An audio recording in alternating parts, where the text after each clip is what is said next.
자, 오늘 말씀은 구약성경 780페이지 욥기 20장의 말씀입니다. 욥기서 20장 1절로 7절까지의 말씀, 구약성경 780페이지에 기록되어 있습니다.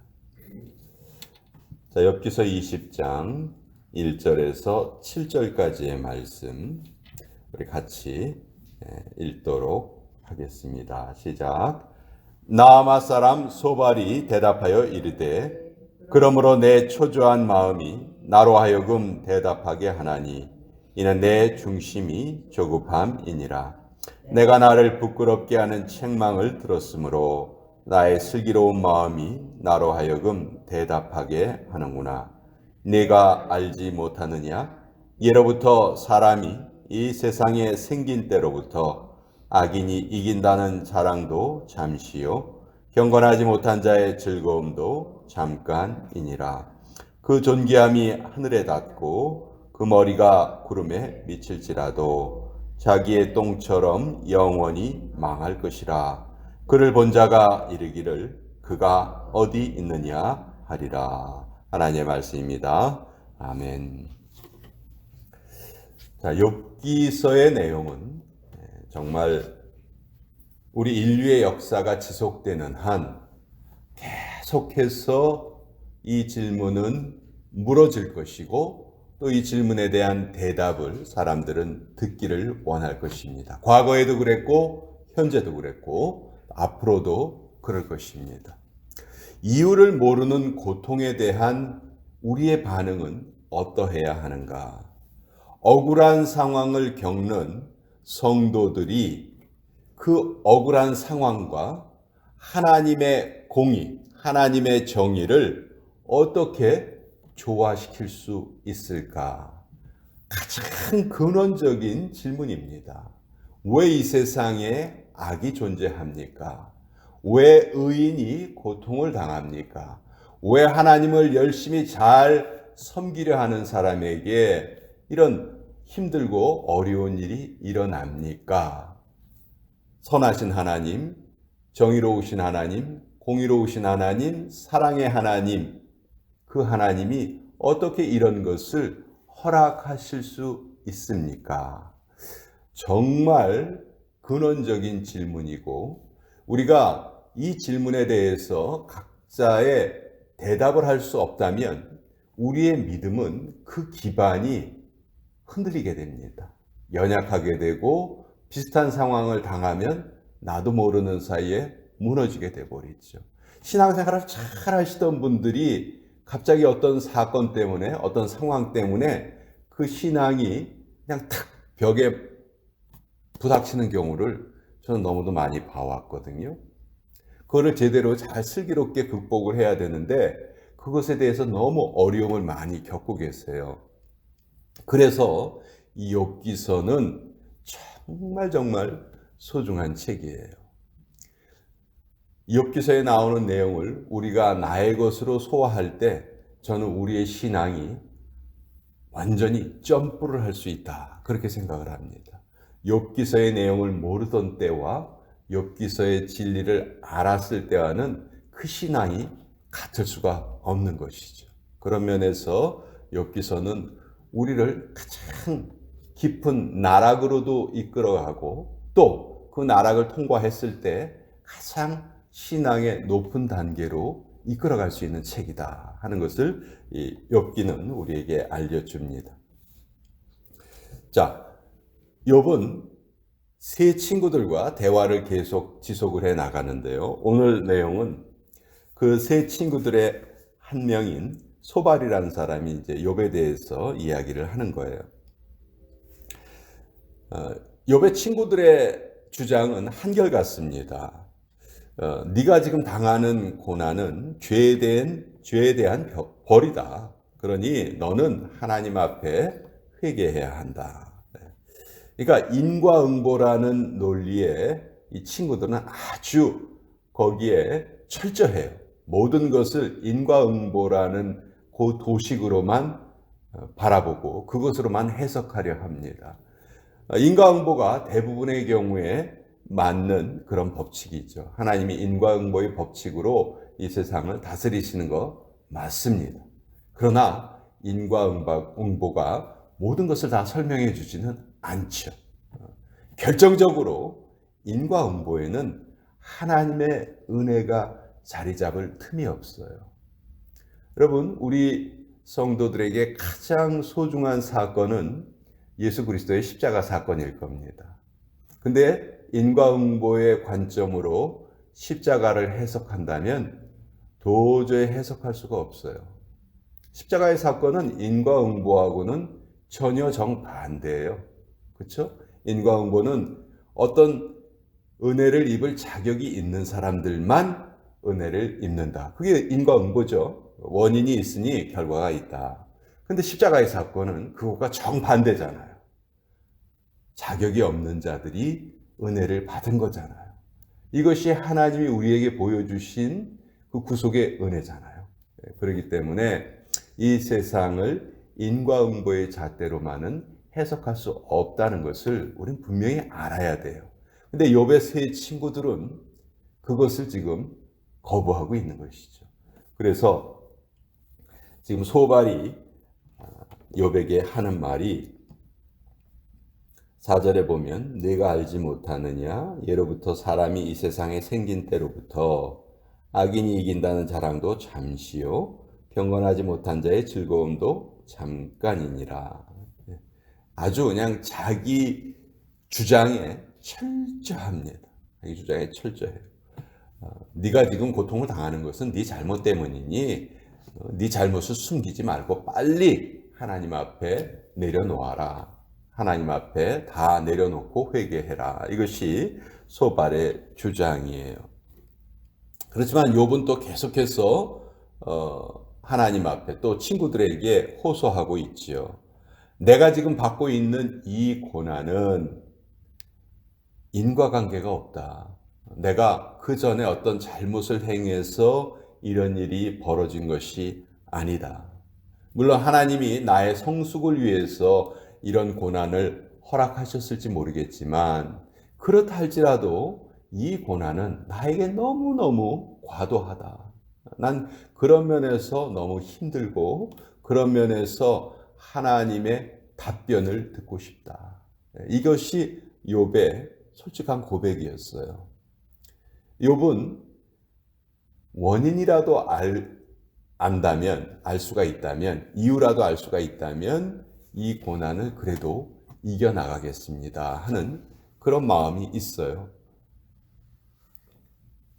욥의 고백 가운데 하나님께서 나를 단련하신 후에 내가 순금과 같이 되어서 나올 것입니다.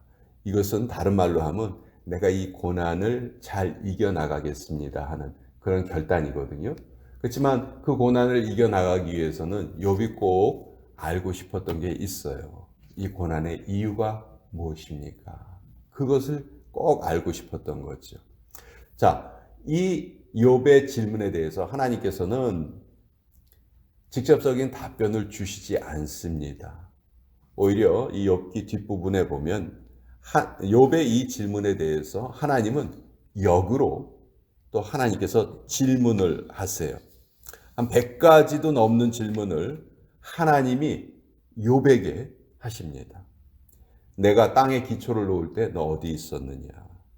누가 그 도량을 정했느냐? 누가 그 땅의 주초를 세웠고 그 모퉁이 돌은 누가 놓았느냐? 바닷물이 흘러 넘칠 때 그것을 막은 자가 누구냐? 뭐 이런 욥기서 38장에 보면 이제 하나님이 욥에게 하신 질문들이 쭉 계속이 돼요. 자, 이건 뭘 말하느냐 하면은 지금 욥은 왜 나에게 이런 고난이 닥쳤습니까? 그 이유를 알고 싶습니다. 이렇게 하나님에게 따지고 있는데, 호소하고 있는데 하나님이 오히려 역으로 질문하시는 것은 이런 내용이에요. 내가 창조 세계에 대한 질문을 하겠다. 네가 지금 살고 있는, 네 눈에 보이는 현상들, 네 눈에 지금 이 천지 만물이 보이지? 그 천지 만물이 어떻게 생겼니? 그 천지 만물이 지어질 때 너 뭐 하고 있었니? 네 눈에 보이는 것에 대해서 내가 질문할 테니 한번 답을 해봐라. 욥은 눈에 보이는 현상에 대해서 하나님이 질문하실 때에도 아무런 답을 하지 못했어요. 이것은 무슨 얘기냐 하면 하나님이 이렇게 말씀하시는 거지. 욥아, 네가 지금 네 고통에 대해서 그 이유를 알고 싶어 하지. 그런데 너는 이 눈에 보이는 현상도 이해하고 있지 못해.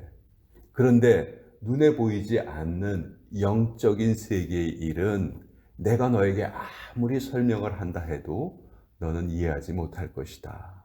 그것이 하나님이 욥에게 주신 답변이에요. 똑같습니다. 우리도 이 세상을 살아가면서 억울한 일, 정말 말도 안 되는 일, 이해 안 되는 일, 그런 경우 당할 경우 너무 많죠. 너무 많아요. 그 이유를 너무너무 알고 싶은 거예요. 호기심 때문에. 또 그 이유를 안다면은 내가 그것을 다 이겨나갈 수 있다. 우리 그렇게 생각을 하죠. 그렇지만 하나님은 우리에게 다른 말씀을 하시는 거예요.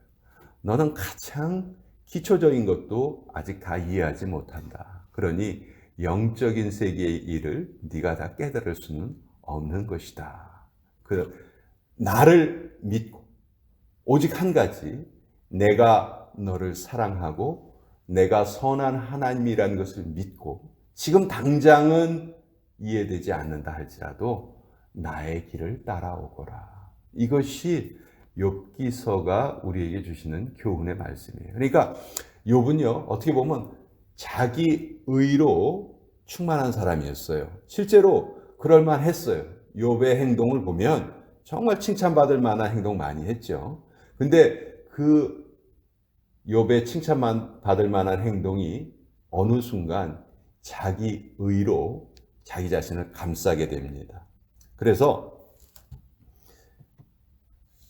부족한 점을 찾기 어려웠던 욥의 모습, 바로 이곳이 이 지점이 욥기의 시작이거든요.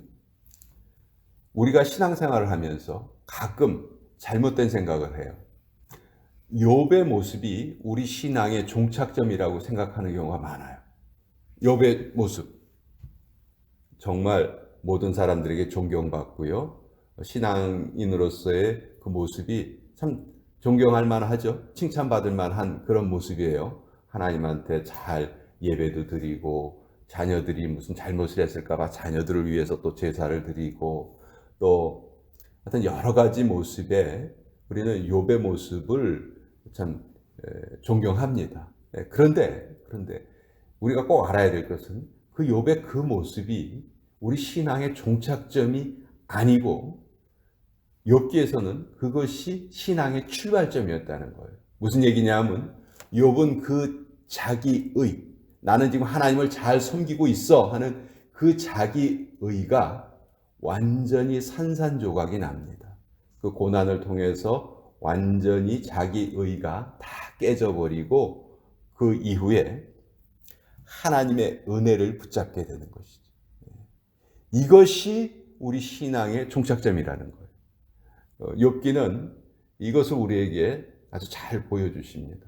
많은 사람들이 우리 이 세상에서의 삶에서 나 정말 욥처럼 좀 살았으면 좋겠어. 부유하게 존경받으면서 신앙생활 잘하면서 그렇게 살았으면 좋겠어. 그게 종착점이 아니라는 거죠. 그렇게 되면요, 오히려 자기 의로 똘똘똘똘 뭉칠 수가 있어요. 자기와 같은 신앙생활을 하지 않는 사람들을 낮춰 보기가 쉽습니다. 그러나 욥기에서는 바로 그 지점이 욥의 성숙의 출발점이라는, 이해할 수 없는 고통을 통해서 욥은 자기가 가지고 있었던 그 의가 산산이 깨져버리고 이것은 아무것도 아니구나. 이것은 나의 힘으로 이루었던 것이 아니고 내가 이것을 이루었던 것조차도 하나님의 은혜셨구나 하는 것을 깨닫고, 또 그것이 다 없어진다 해도 그것 때문에 내가 슬퍼하거나 낙심할 필요가 없겠구나. 그저 내가 하나님의 은혜만 꽉 붙들 수 있다면 모든 상황은 눈에 보이는 허상에 불과한 거구나 하는 것을 욥은 깨닫게 됩니다. 또 그것을 우리에게 알려주고 계신 거예요. 그래서 욥기는 자기 의가 깨어진 욥의 모습, 은혜를 붙잡는 욥의 모습, 이것이 욥기의 가르침이고 또 우리에게 주시는 아주 귀한 그런 교훈의 말씀이죠. 물론 우리는 어떤 면에서는 지금 욥과 같은 모습으로 성장해 나가는 것이 우리의 1차적인 목표일 수가 있겠죠. 그렇지만 그것이 결코 우리의 종착점이 아니다 하는 것을 우리 꼭 알아야 되고요. 자기 의로 그렇게 우리 자신을 감싸는 것이 중요한 것이 아니고 그것이 오히려 산산이 깨어지고 하나님만 붙잡는 모습이 진정한 신앙인의 모습이다. 그럴 때는요, 우리 인생의 어떠한 고난이라든지 어떠한 그 대답되지 않는 질문에 대해서도 우리는 낙심하지 않고 또 조급해하지 않는다는 것이죠. 선하신 하나님을 믿는 그 믿음이 훨씬 더 강해진다는 것이죠. 우리 늘 그런 걸 깨닫습니다. 내가 지금 내 옆에 있는 문제를 크게 볼 것인가 아니면 하나님을 더 크게 볼 것인가, 그것에 따라서 우리의 시각은 완전히 달라져요.